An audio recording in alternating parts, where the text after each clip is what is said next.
You're listening to Mr. Radio, and I'm your host, Marshall. What do Goofy, Baloo, Bre'r, Tigger, Foul Fellow, Captain Hook, and the Genie all have in common? Today's guest has portrayed all of them. An educator and all-state artist mentor at the University of Massachusetts, as well as a 3D instructor for the Massachusetts College of Art and Design, he has been a sculptor for National Fiber Technology, as well as a puppeteer for Walt Disney World in Orlando, Florida. Most recently, he has been a writer, director, and producer at the Bas Bleu Theater in Fort Collins, Colorado. It is my honor to introduce today's guest, Sylvia. Welcome to the show, Bre'r. Thanks, Marshall. I'm so happy to be here. We're on the airwaves here. Where am I talking? Am I talking to someone in Fort Collins, Colorado? That's correct. Fort Collins, Colorado. Just to talk about the weather for a little bit, how is the weather there? Are you in a deep freeze? We're just coming out of our Arctic freeze right now. So today is a beautiful sunny day. I noticed that you worked for the National Fiber Technology. What did you do there? I was the one that made sure the machines continued to run. I was also the one to work with product, which was hair and sometimes real, sometimes fake hair products.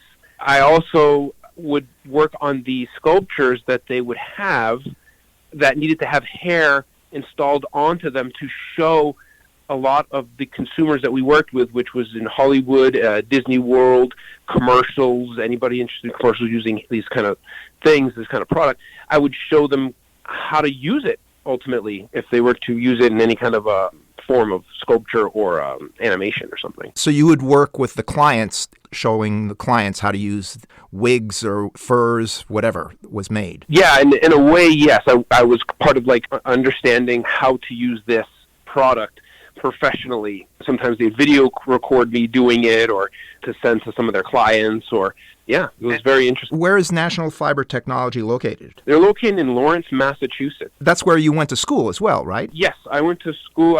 Started going to school at a community college called Bristol Community College. It's a nice little small associate's degree kind of college. Got my associates there. I also went to, at that point, I went for an interview for Disney as well. Eventually, I went to Disney from there, and I took a semester off and went there, and then got my undergrad from Massachusetts College of Art and Design. Did 3 years there, and then I did another 3 years at University of Massachusetts, Dartmouth. So I have over 9 years schooling. I'm just curious, how did the interview at Disney go? What kinds of questions did they ask you? It just seems that they might be creative in their interview process. That's a good question. There were 3 interviews I had to go for, and then 1 audition. Their questions were, I believe, if I remember, they were very general. How would you feel if you were to be in this kind of situation with Disney and so they're really looking for your response to be positive. So ultimately, every question they asked me, you needed to really have a really positive response.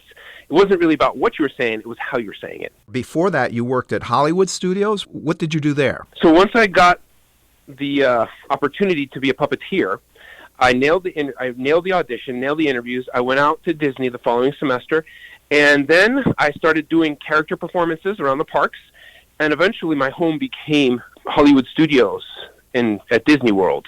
And I did 2 shows there, Voyage of the Little Mermaid, where I played multiple puppets, including 1 part of a giant Ursula puppet, and then Sweetums in Muppet Vision 3D. I haven't been to Disney World or Disneyland in many, many years.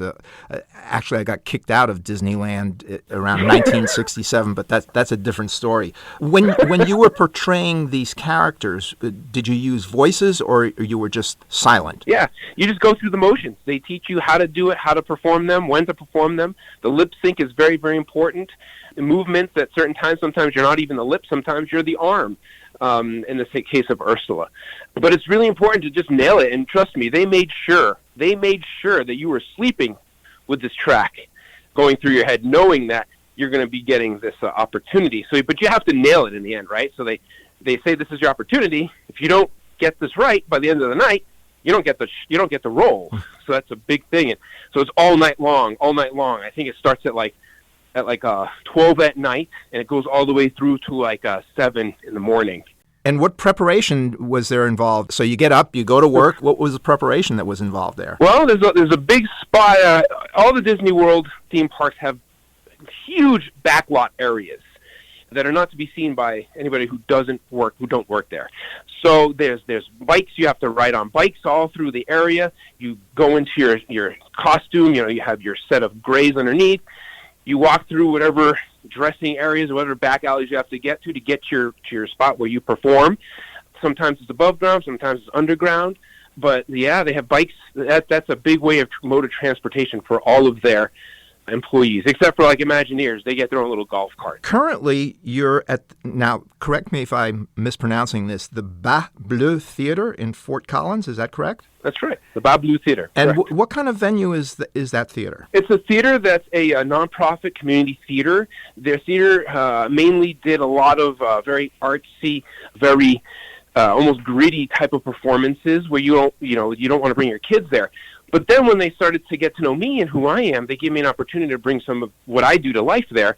And we had a lot of fun. We did great. So now I've been kind of a staple there. While you were working there, or you're still working there, I don't know, with this pandemic, I don't know how theaters are dealing with all of this, but you wrote an original play called Of Monsters and Mountains. I saw this play, and the kids in the audience they're sitting on blankets, they're sitting on bean bags.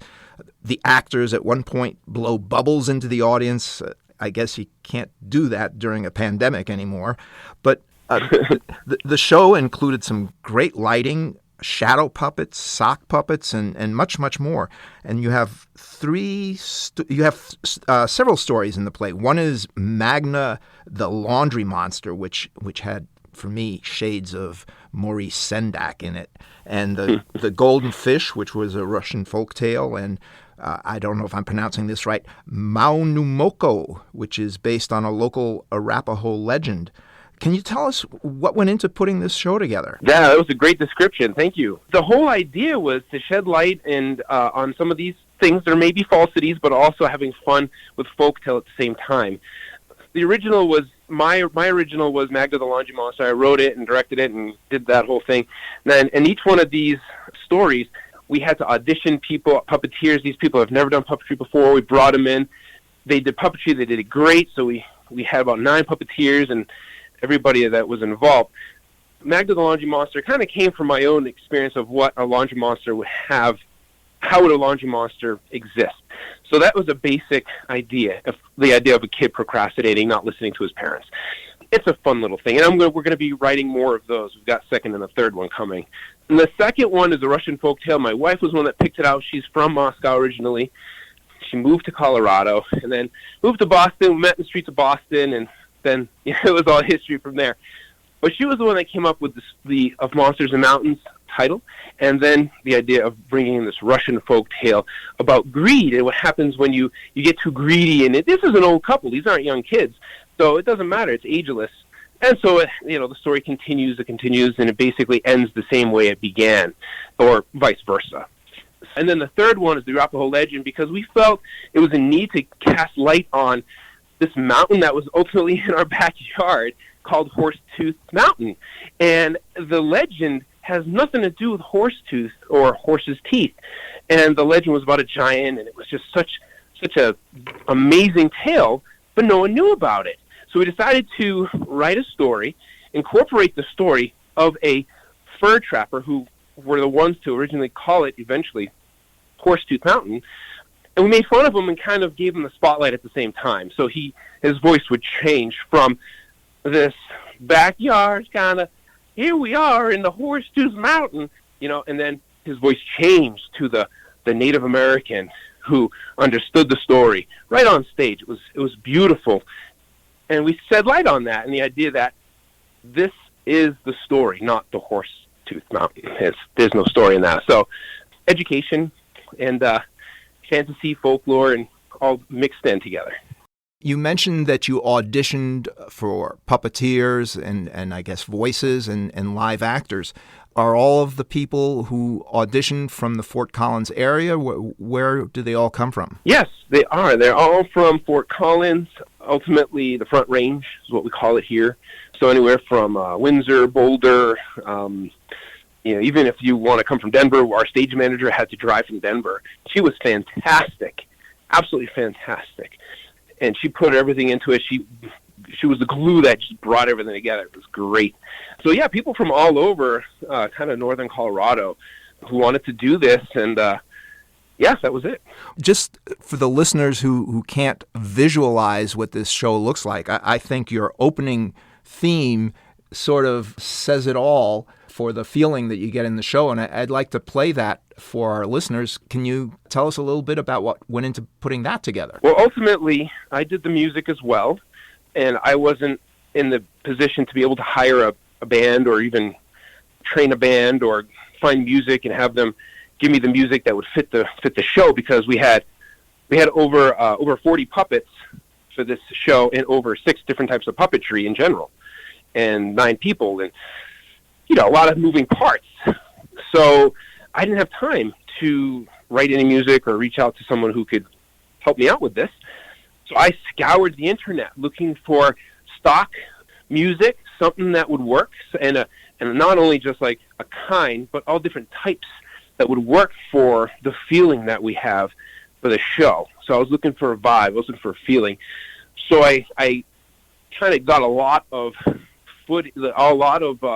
different types of music, listened to it, and placed it in there. Like the Russian folklore had Russian music, and it was a live band in Russia that was playing it. But this music is not copywritten because it's so old, and it's been around forever. It's beautiful, and we put it in there. I think it really does fit the vibe. It fits the funness of it, but also the idea that this is not just for kids, this is also for adults, and it's like a circusy kind of vibe as well. I'd like everybody to hear that vibe in the intro to your play.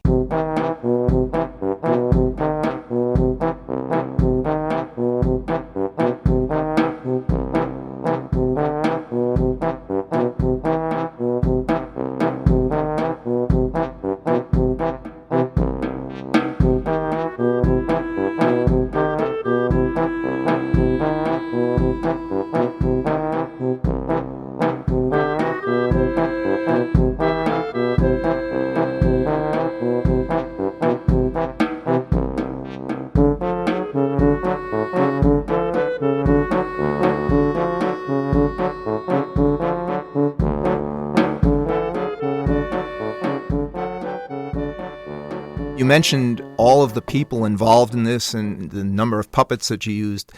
One thing that impressed me, it was really a multimedia show.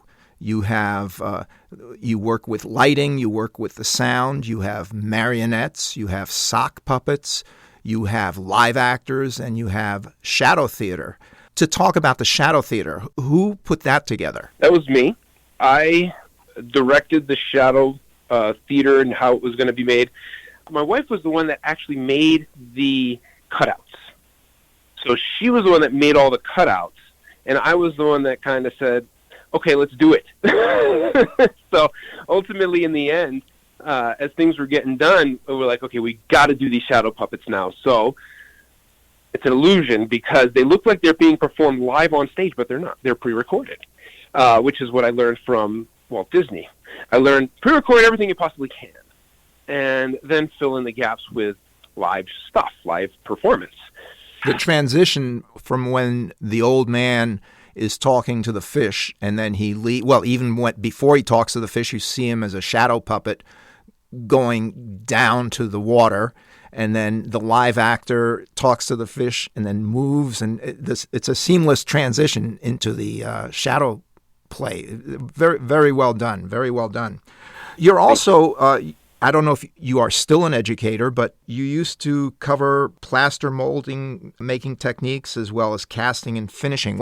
What exactly is involved in teaching those skills? So when I was at Massachusetts College of Art and Design in Boston, I used to teach a summer class there. And the summer class was supposed to be the basics of 3D fundamentals. I said, okay, well, this is the basics. So then I basically created my own program with mold making and casting from a live 3D model. Now, this is something that you would be getting into with a specific type of course, like sculpture, for instance, of course. So I kind of took my own version of 3D fundamentals, and I said, no, this is my version. These kids are going to want to come into sculpture and want to do art more if I teach them this. And this was a professional class. This was something that you would do in a college setting, not in high school. And these kids are coming in from high school into college. So this was a real college class. This was not a fluff class. And so I brought them in, and this is what they did. They learned from a live model. They sculpted out of clay. They learned different techniques. And in the end, the molding and the casting and the finishing, and then they each had their own product of a finished casted mold. They know the basics of how to sculpt and create basically some of the first type of sculpture they ever did, in Rome and in Italy. When you're talking about 3D sculpture, this isn't necessarily the 3D sculpture that I think about using a computer. This is actually using your hands in clay in a real live model. This is fine art. Were they making busts? Were they making yes. puppet heads? What kinds of things? Ultimately, they'd be making a bust from a live model, and then once they have that bust created to the best of their ability, then they would change that bust to a creature, to a being. They'd alter it in some way, whatever way they would want to. What terminology does a student need to be aware of when they're taking a class like this? Perspective is one term that they'd have to understand. Proportion is another. How things fall into space, that's another way of understanding. And then one thing that if you really want to impress your teacher, get rid of the most common word parasite, like. I like the way this looks. Mm-hmm. Oh, I like. Never start a critique with like. That is probably the best advice I could give any student that's getting into this or is even in it right now. Never say you like something. Say, this has meat, or this has volume, or I really enjoy this portion of the way this piece kind of came out. It's all about that presentation, and when you're critiquing, you want people to benefit from your words, what you're speaking. I'd like to step back and go back to your play of Monsters and Mountains, and I'd like to play some of, now, correct me, am I pronouncing it correctly? Maunumoko? Maunumoko.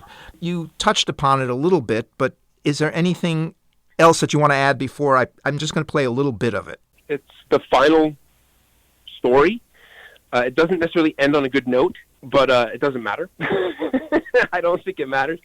It's more education and more of understanding of where the story behind every single place. What value does that story have, and is it important to you? Well, let's take listen to the Manumaku.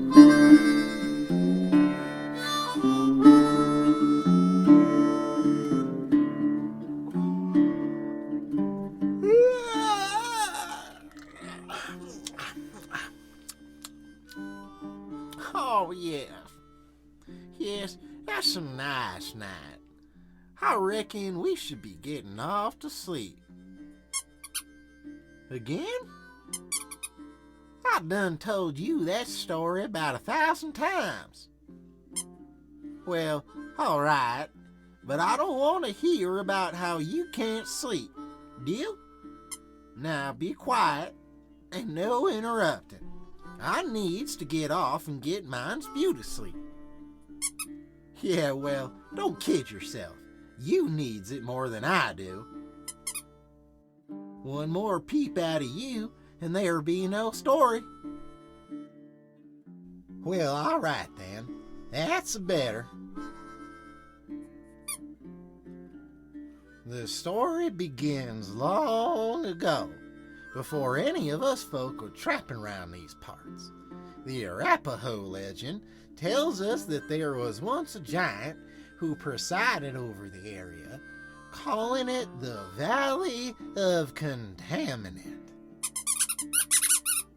Hey now, are you telling the story or am I? Now, like I was saying, They called it the Valley of Contentment. And the giant protected the animals living there from all harm, and they could not be hunted. If anyone were to enter the valley with the intent of harming the animals, death would rain down upon them. In time, a great drought came upon the land outside of the valley, and all the animals that the local tribes once hunted moved on in search of water. The people of the tribes were without meat and began to starve. They decided to brave the giant, to hunt the plentiful buffalo, deer, and antelope roaming the Valley of Contentment. The tribes gathered and planned their hunt. They would wait until the hunter's moon, as they knew the giant was weakest when the moon was bright. Before embarking on their hunting journey, they chanted and called upon the magic of their ancestors to provide them with the tools they needed. A tomahawk was sent from the heavens, and the tribes bestowed on it enchantments. A tomahawk was sent from the heavens, and the tribes bestowed on it enchantments until the time they had waited for was at hand. Chief Manomoku led his warriors to the valley in search of the giant, and found him sleeping atop the mountain. The chief took the magic tomahawk and... Oh, good gravy. Are you gonna let me get through this story or not? Well, all right. I'll try not to make it so scary for you, just as long as you stop your interruptions. Deal? Now, where was I? Oh yeah. Chief Manomoku led his warriors to the valley in search of the giant, and found him sleeping atop the mountain. The chief took the magic tomahawk and heaved it over the chest of the sleeping giant, sinking it deep into his heart. He again raised the tomahawk and sliced back into the giant's chest, killing the giant and turning him into stone. The giant is now one with the mountain, and the slices of his chest reflect the formation of the rock. The red color comes from the giant's blood. There are no more buffalo in the valley, and many fewer antelope. The Valley of Contentment is no more, and the tribes have been banished to reservations and replaced with a new people who frequently disrespect the land. When the thunderheads come over the mountains and descend upon the rock, many think it could be the spirit of the slain giant rumbling his anger and striking the valley below with rods of lightning in retribution for the slaughter of his animals and the theft of his valley. The end. Well, time to head off to bed. What's that you say? Well, I'll be a hot dog on a stick. You're right. It does look like a horse tooth. Huh.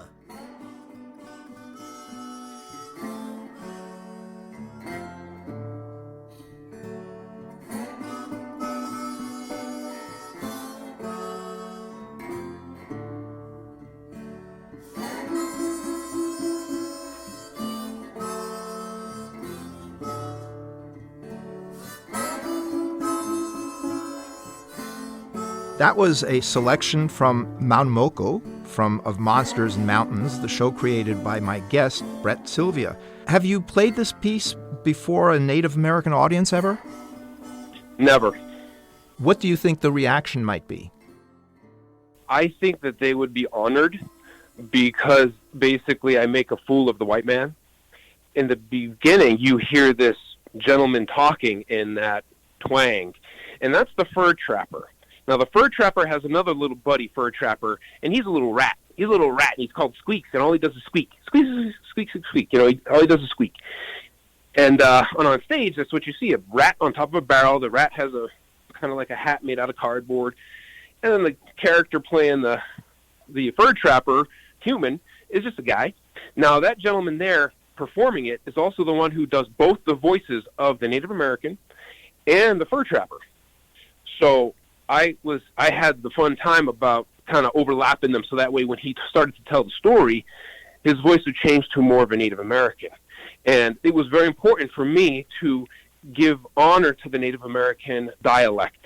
I did not want it to sound stereotypical or anything like that. So I made sure that my friend Rysam, who's an extremely talented man, Rysam Sanderlin, made sure that we got as authentic sounding as we could to the Native American's voice.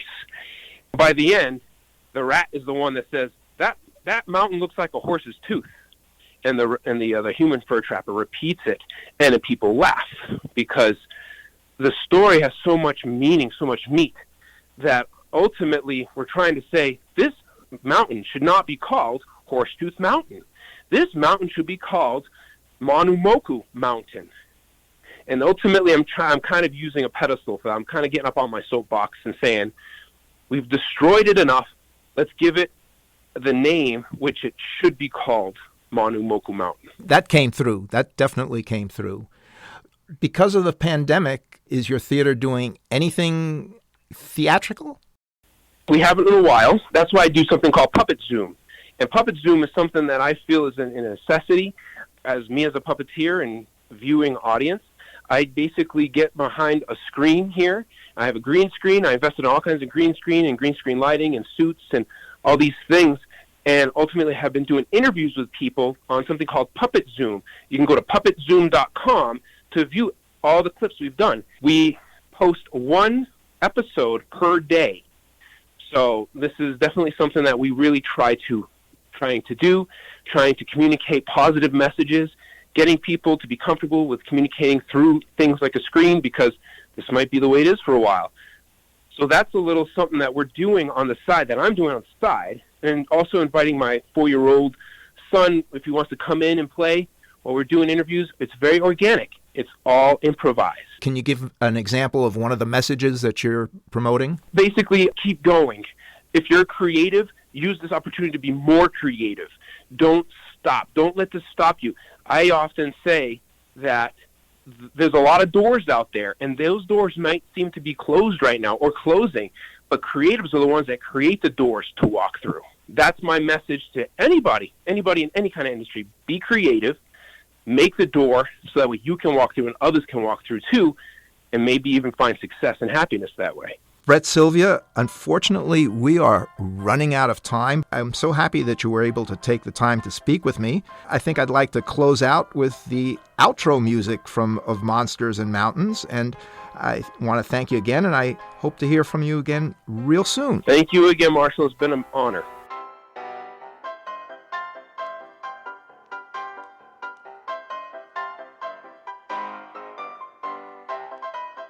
You've been listening to Mr. Radio, and I'm your host, Marshall.